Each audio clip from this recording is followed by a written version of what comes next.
Buenas tardes, mi nombre es José Helves, estudiante de Derecho de la Universidad UDEFA y la materia se llama Derecho Procesal Penal.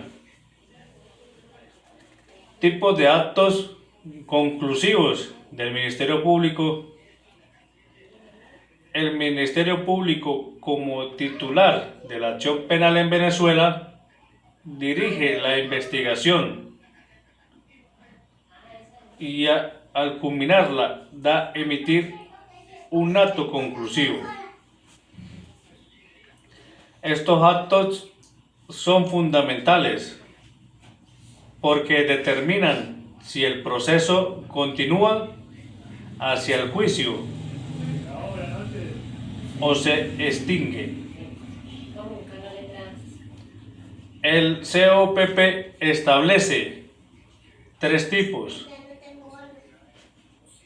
La acusación, que es donde se presenta cuando el fiscal considera que existen elementos suficientes para sostener la responsabilidad penal del imputado.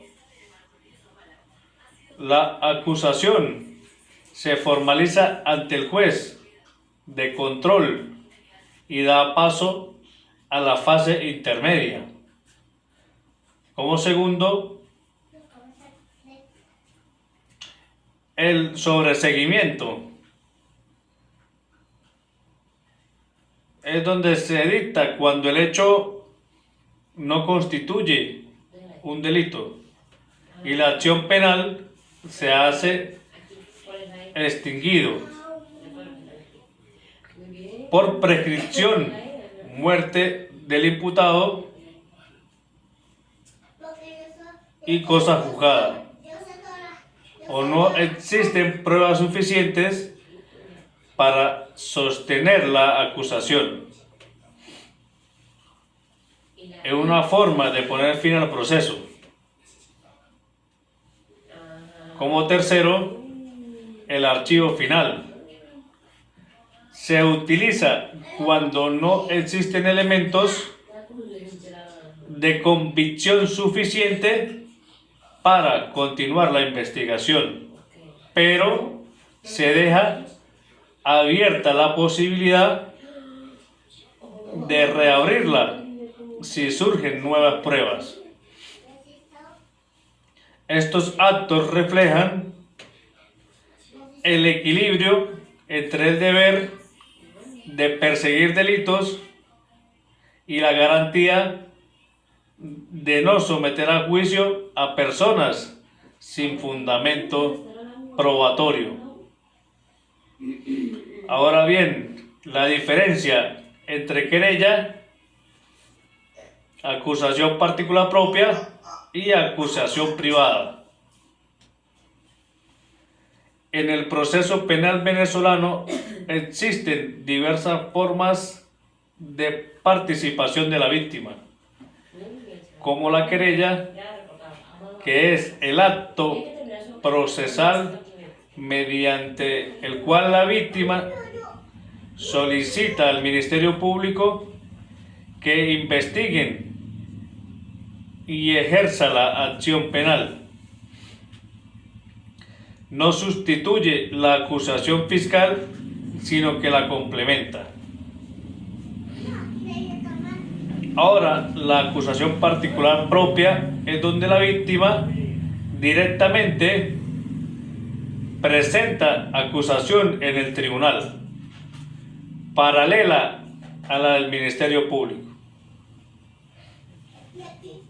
Se da en casos donde la víctima quiere impulsar el proceso sin depender exclusivamente del fiscal.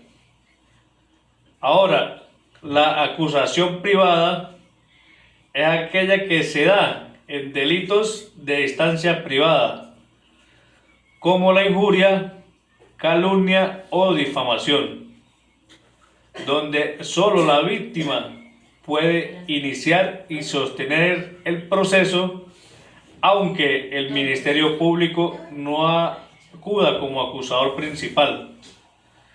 La diferencia esencial está en el grado de protagonismo de la víctima. En la querella colabora en la acusación particular propia, actúa junto al fiscal, y en la privada es la única titular de la acción penal. Las fases del proceso penal venezolano en el Código Orgánico Procesal Penal organiza el proceso penal en 4 fases sucesivas, las cuales son: la fase preparatoria, que es dirigida por el Ministerio Público, destinada a la investigación de los hechos y de relación de pruebas. Como segundo, la fase intermedia, que es el control judicial de la acusación, donde se prueba y se relevan las excepciones y se deciden si el caso pasa a juicio o no.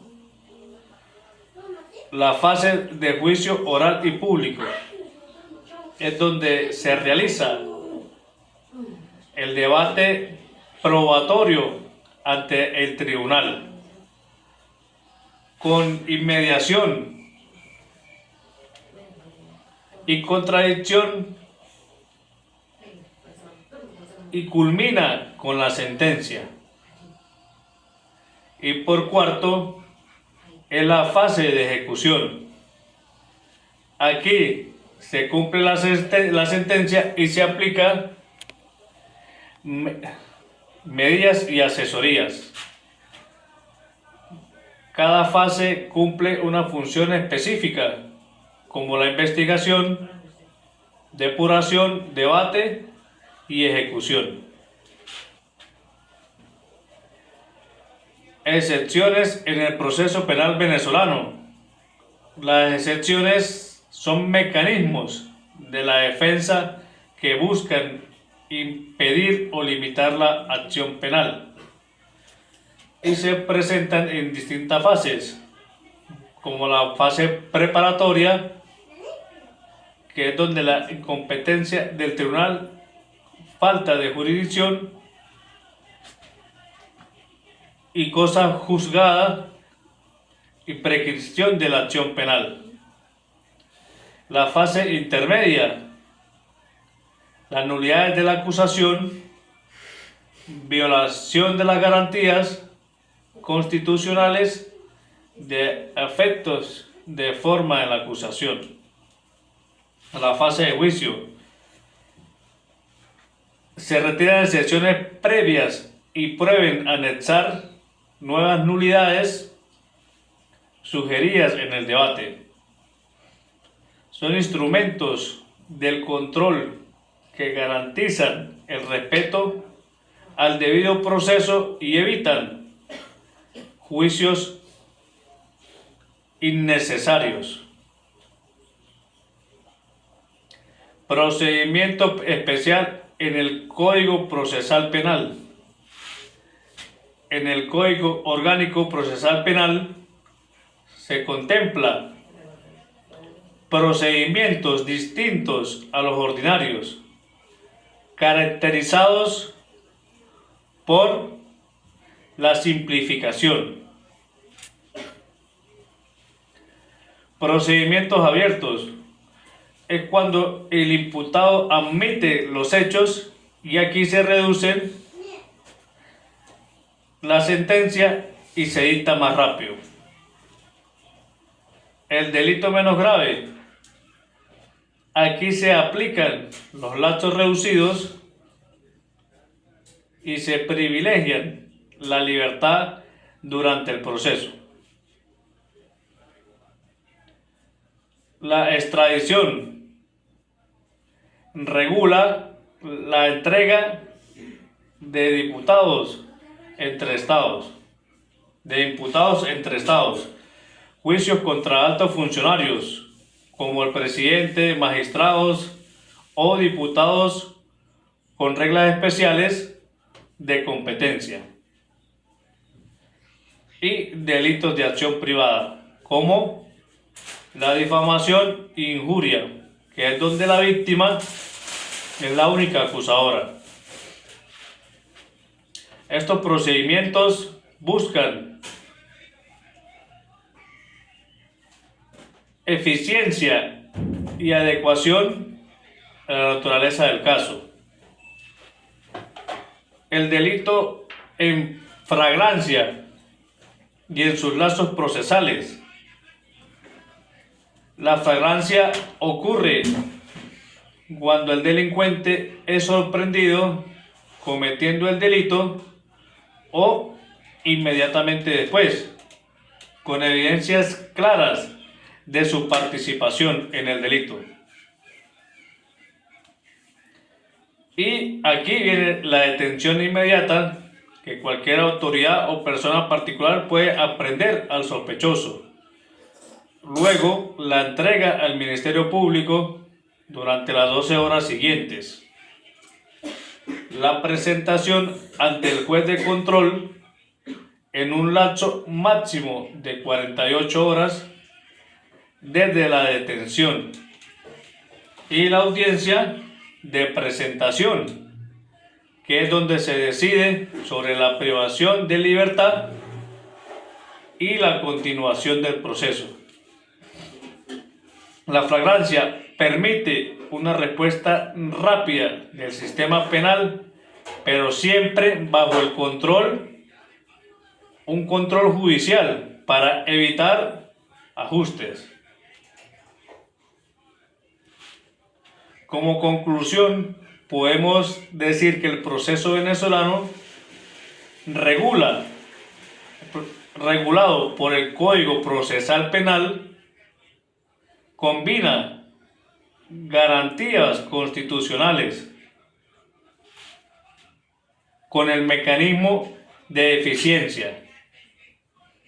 Los actos conclusivos del Ministerio Público, las formas de participación de la víctima y las fases procesales, las excepciones, los procedimientos especiales y el tratamiento de la flagrancia son piezas que muestran cómo se equilibra